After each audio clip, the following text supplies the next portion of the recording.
Keeshea, welcome in Belgium. Thank you, thank you, thank you. We are very lucky because you are going to perform on Swing. It's called the only festival in Belgium, free festival for the people. Yes, yes, we're very excited. Did you know the festival before or? Yes, we were actually booked to do the festival in 2020. Oh, Pandemic hit. Pandemic. And it just shut down the world. So, we've just been waiting on, this day to be able to come over here and show them what Keeshea Pratt band does. Oh, so you know something about Belgium too? Just a little bit. We are famous because of the chocolate, the beer. The chocolate, the beer, yes. And the saxophone. Did you know that? I did. We talked about this last night. The band was discussing it last night. Here I was a little asleep, but I was in and out, and I could hear everything they were saying when we were riding back because we went to the festival last night. But yes, the chocolates is number one. Everyone from home is saying, "Bring me some chocolates. Bring chocolates." So I'll need to get a suitcase to take the chocolates back. The real deal. The real deal, the Belgian chocolates. Okay. I did some Google info to find out who is sitting before me. You sing since you were 5? 5 years old. Yes, sir. Then your career started in, I think, what I found, Jackson 2008. Actually, it started in 1993. Oy. So 1993, I was a freshman in college. And there is, who has now passed away, a famous opera singer by the name of Grace Bumbry. And she started an ensemble called the Grace Bumbry Ensemble, where she had some of the Metropolitan opera singers. But what she did, she toured universities, actually historically black universities, and she auditioned students, choral students, to be in this ensemble. And of course, when she came to my school, I was a freshman, and she only wanted upperclassmen. So she was looking for the seniors or the juniors. She didn't want any freshmen or sophomores. She wanted, the seasoned singers. And so I didn't audition, but they needed an alto or contralto to come to rehearsal to balance out the sound. So my choir director called me. He said, "Hey, I need you to come and do a rehearsal." He said, "What are you doing?" And I told him, I said, "Oh, I'm about to go to a party." He said, "Well, they're going to pay you $75 an hour, and it's a 3-hour rehearsal." I said, "Oh, I'll be at the rehearsal." You're 18 years old, $75 times 3, you do the math. In college, that was a lot of drinking money, Yeah, And so... It's not in Belgium. Right. So I went to the first rehearsal, and the director of the ensemble was a gentleman by the name of Joe Nathan. And he was very... that was the first time I had my choir director in college was very passionate. And when I say passionate, I mean very aggressive about really pushing you in your craft and you being the best you are. But when I encountered Joe Nathan, I was just like, I don't know if I could do this, because he was very I can't even explain to you, but I had never encountered anybody that was just all the way, just nothing but this. And so he asked me to come to the next rehearsal. I said, "Okay, I'll be here." I went, 75 times 3, another day, you do the math. So it was a Friday, and we went to rehearsal, and Grace Bumbry flew in. So he had called her. He said, "You need to come and hear this little girl." And she told me the first thing she asked him, "Is she a freshman?" He said, "Yes, but Grace, you need to come and hear her." So understand, I was singing classical music at the time and choral arranged music. So when I got in, he set her right in front of my seat. And so she's sitting there, and you could tell she had her bustier on, she had this cape on, she had this big hair, and she's sitting there all prim and proper, and she just sat there and she watched me the entire time. That was a Friday. Sunday morning around 4 a.m., she called my mom. And she said, Mrs. Harris. Your daughter? Yeah, she said, my name is Grace Bumbry.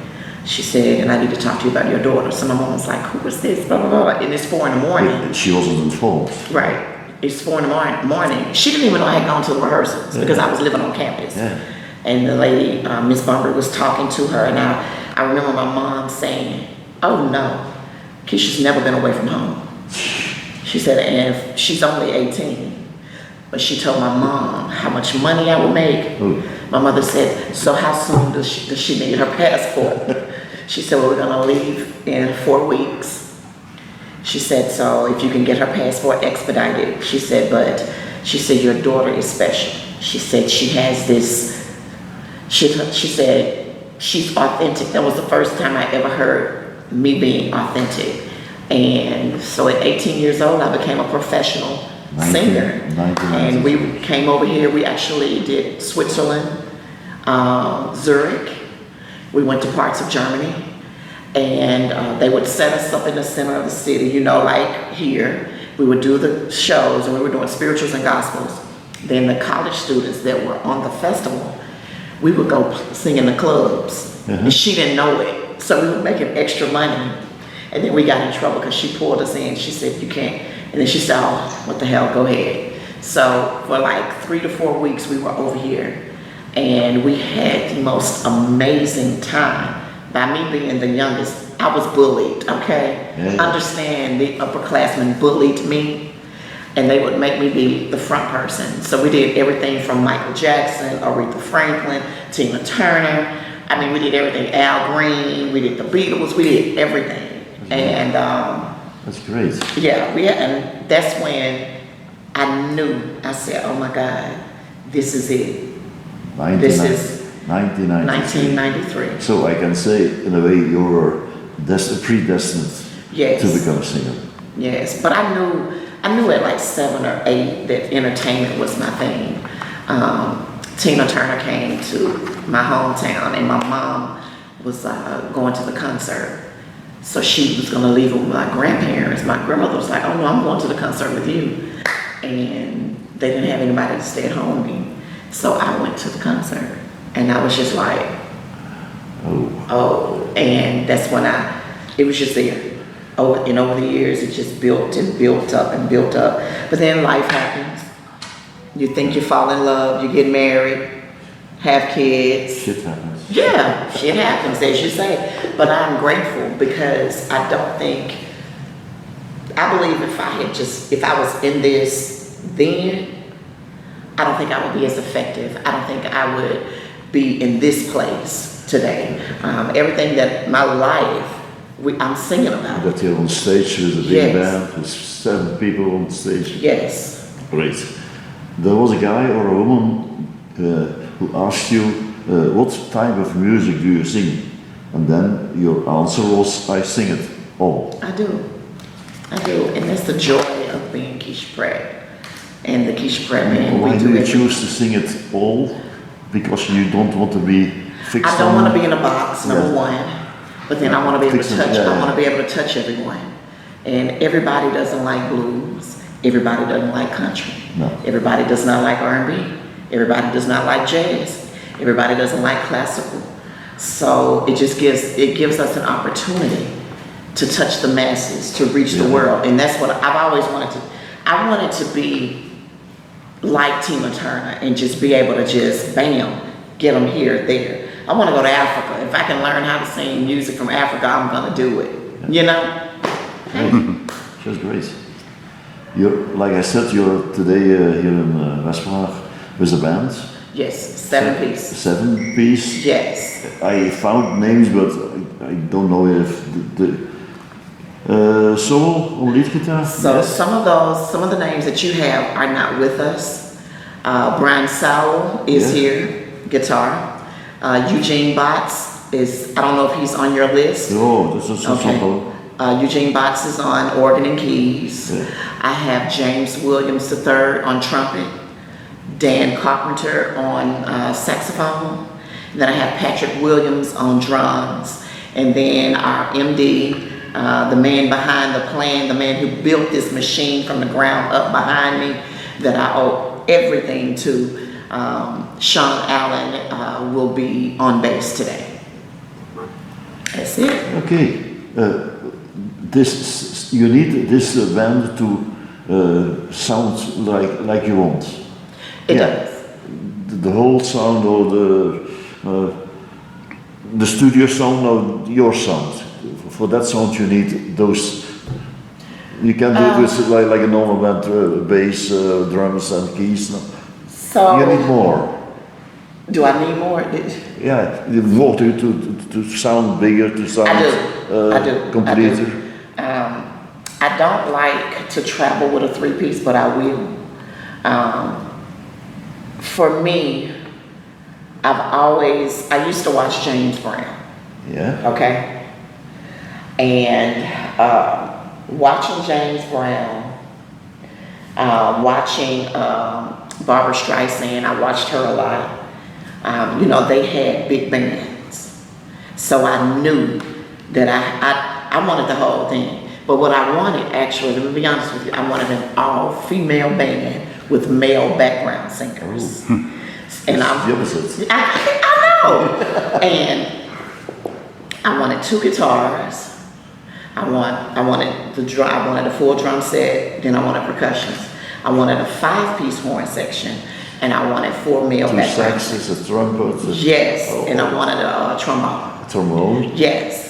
And then of course bass, and then I wanted organ and keys. So I wanted this huge band, and so for me to have a piece of that coming out on the scene was just amazing for me. It scared me a little bit because when you see yourself at 7 and you see your dreams, and then when you get to be 20-something, and bam, you remember the dreams, it kind of scares you to know that the Creator will give you your heart's desires.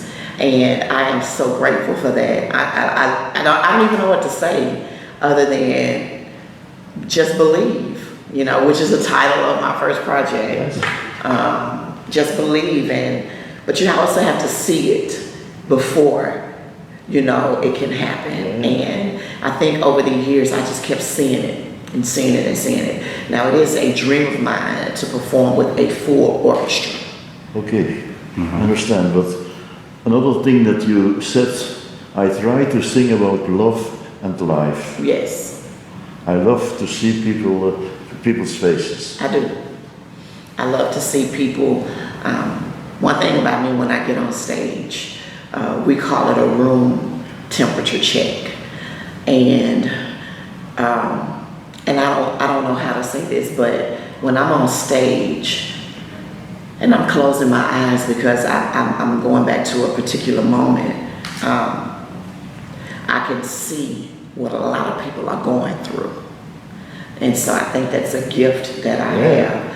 It's one of those gifts where if you don't feel it, so it's a blessing and a curse, because some of the things that I see are just really, really, really, really bad. And it lets me know that, okay, Keeshea, you gotta let go of whatever it is going on with you, and you just gotta allow the Creator to just use you because this person needs this today. You want to touch them. Yes, and so I just love to see people when they come in with one expression, and when I come off the stage, you could just see a glow on them. Mm-hmm. And that is my desire, even if it's just one person, out there, out of thousands, I don't care.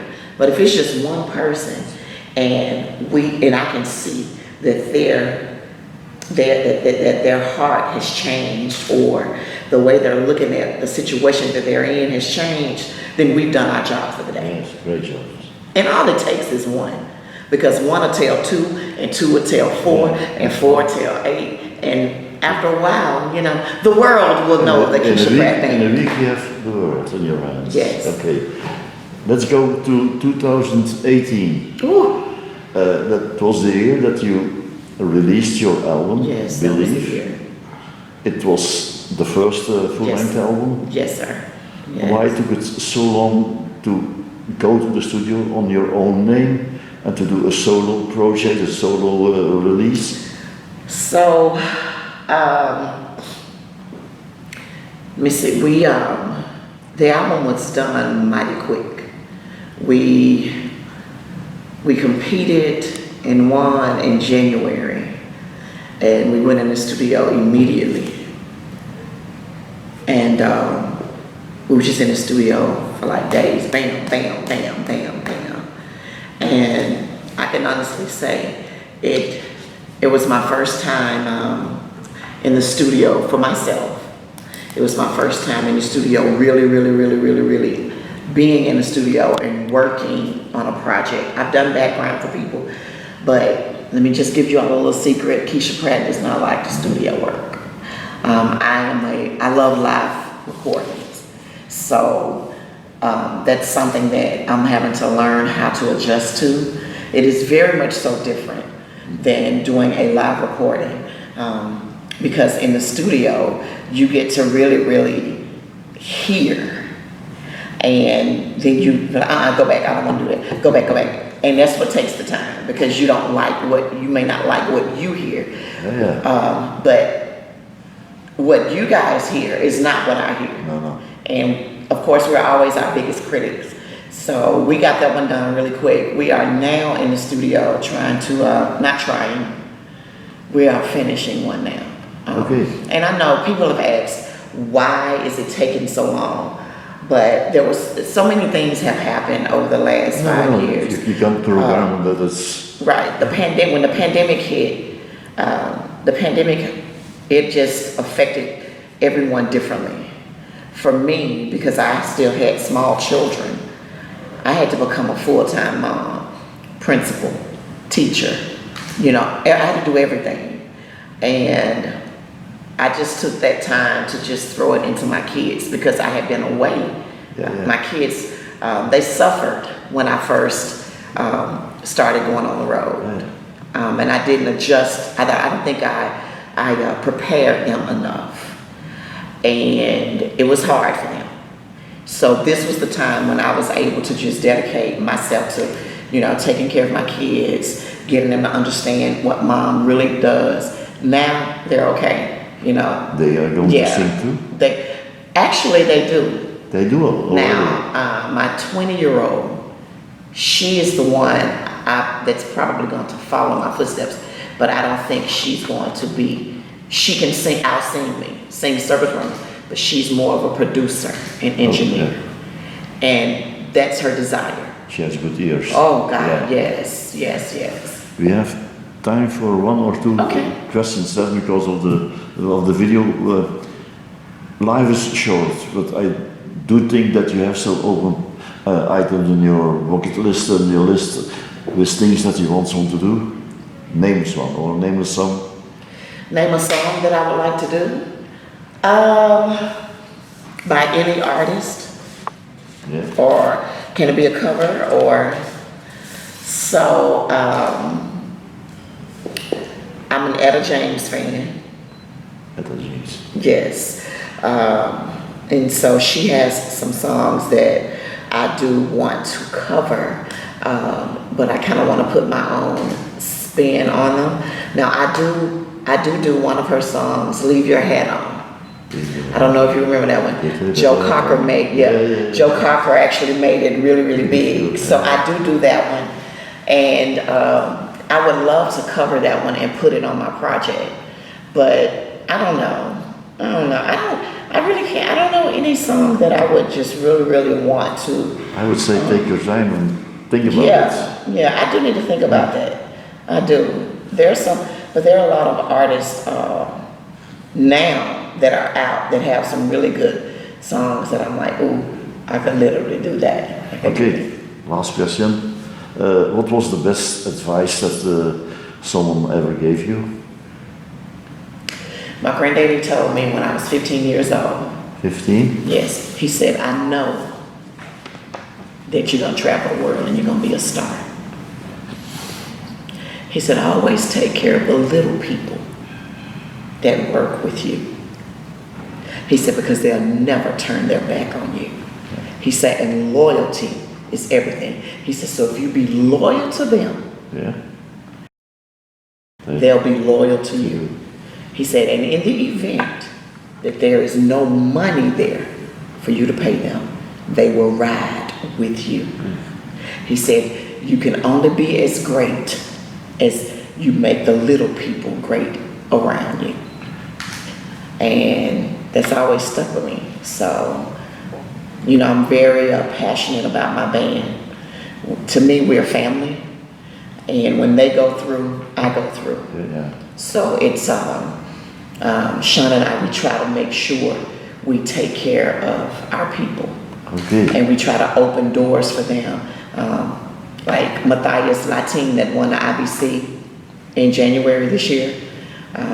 You know, we try to put him in settings where he could become who, and then he won the IBC. And yeah. Okay, Keeshea, thank you a lot for the the time you gave us to have this chat.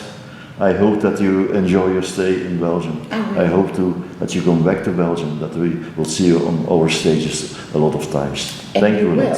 Thank you. Thank you.